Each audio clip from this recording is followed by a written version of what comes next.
One of the key pillars of my life, one of the foundational beliefs that I hold is that Stoicism is the way forward. That Stoicism is the most necessary, the most pivotal philosophy that you could apply to your life.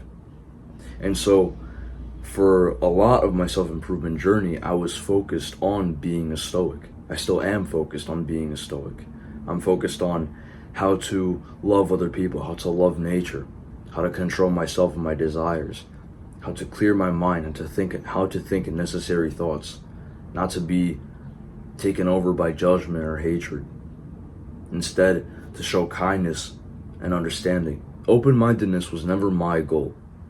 I was only focusing on being stoic, but over time I realized that when I got into discussions with people who were of different beliefs, who were of different religions, even people who didn't like me, I found myself being able to speak to them a lot more respectfully, a lot more honestly and openly, with more tranquility. And in general, I got into way less arguments. People just did not want to argue with me, or at the very least, my perception of arguments changed. And so I never felt like I was arguing with somebody else. I never felt like I had to win this debate.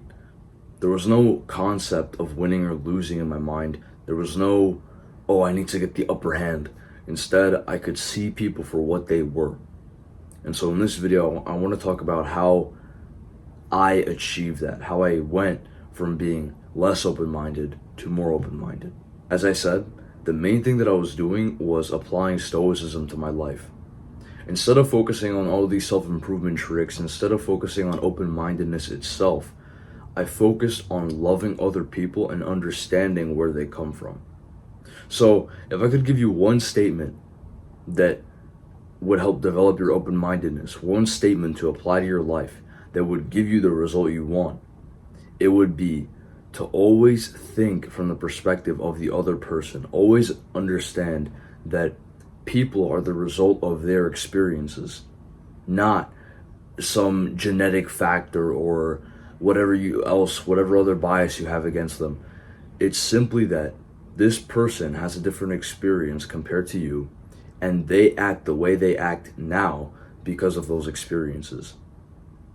So, in a word, you could have been just like that person. When you have that perspective, when you always remind yourself that, oh yes, this person is being mean to me, but only because they've been raised a certain way, only because they've been taught these things in their life, all of a sudden everything starts to become a lot less hostile towards you, a lot less personal. Because think about it, when you're younger, or even today, when you get criticized by somebody, when you get insulted, when you even get physically pushed, it usually becomes personal, right? Usually the first instinct is to go, oh dude, why did you do that to me? Why are you hurting or yelling at me? Why is this happening to me? What did I do? But the world doesn't work like that. Nothing is personal against you. You are a part of a giant system. You're a part of a bunch of interworking networks, if that makes sense. I don't know if that was a proper phrasing, but I'm sure you get my point. You are a part of a world that is so much bigger than you. And so that perspective of, oh, this is happening to me, this person is against me, they hate me, that's naive. It's naive and immature. So, my advice for developing open-mindedness, if you can even consider it advice, is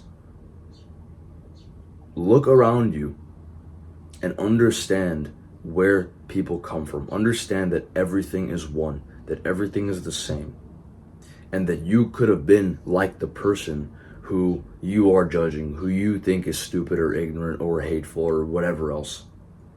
Understand that you could have been just like them. And from there, naturally, as you continue reminding yourself of this, as you continue attempting to hear the other person, it will become second nature. And you'll slowly start to see past the biases. And I'll tell you, Open-mindedness is such a superpower. It's so incredibly necessary because when you have open-mindedness, you are able not only to diffuse arguments between you and someone else, but you can diffuse arguments between two other people. You can get two people to understand each other better simply by being a spectator, simply by being open-minded and observing the situation. When you are open-minded, you can have somebody who, like let's say somebody's speaking, right? Speaking their true opinion to a group of people. And their opinion is very radical. It's very almost immoral, right? Like they have totally different belief systems.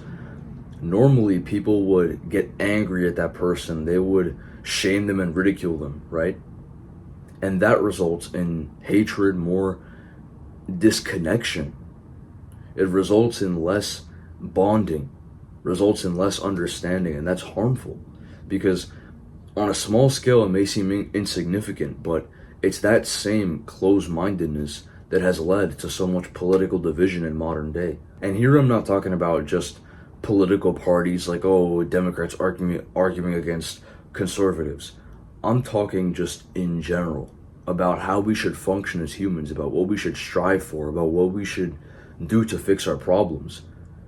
We, instead of coming up with solutions, and instead of working together, instead of hearing the other side out, hearing what they have to say and thinking about whether or not it's a good idea or not, thinking about whether or not their statement has merit, we simply say, oh no, you're on that side and I'm supposed to be against you.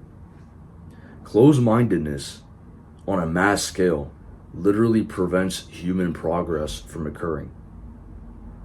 And so this skill is incredibly developed to important, not just for you, but for other people. That's all for this video, guys. I hope you enjoyed.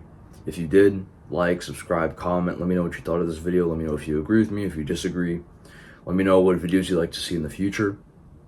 And yeah, that's about all. Have an amazing day.